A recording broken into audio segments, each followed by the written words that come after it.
Hello. Our reading for day 13 of our In the Word challenge is taken from the Gospel of Mark, chapter 5, verses 21 through 43. Jesus heals a woman and Jairus' daughter. And when Jesus had crossed again in the boat to the other side, a great crowd gathered about him, and he was beside the sea. Then came one of the rulers of the synagogue, Jairus by name, and seeing him, he fell at Jesus' feet and implored him earnestly, saying, "My little daughter is at the point of death. Come and lay your hands on her so that she may be made well and live." And he went with him. And a great crowd followed Jesus and thronged about him. And there was a woman who had a discharge of blood for 12 years, and who had suffered much under many physicians, and had spent all that she had, and she was no better, but rather grew worse.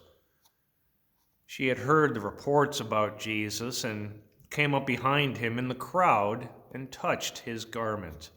For she said, "If I touch even his garments, I will be made well." And immediately the flow of blood dried up, and she felt in her body that she was healed of her disease. And Jesus, perceiving in himself that power had gone out from him, immediately turned about in the crowd and said, "Who touched my garments?" And his disciples said to him, "You see the crowd pressing around you, and yet you say, 'Who touched me?'" And he looked around to see who had done it. But the woman, knowing what had happened to her, came in fear and trembling and fell down before Jesus and told him the whole truth.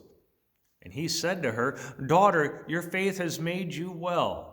Go in peace and be healed of your disease." While Jesus was still speaking, there came from the ruler's house some who said, "Your daughter is dead. Why trouble the teacher any further?"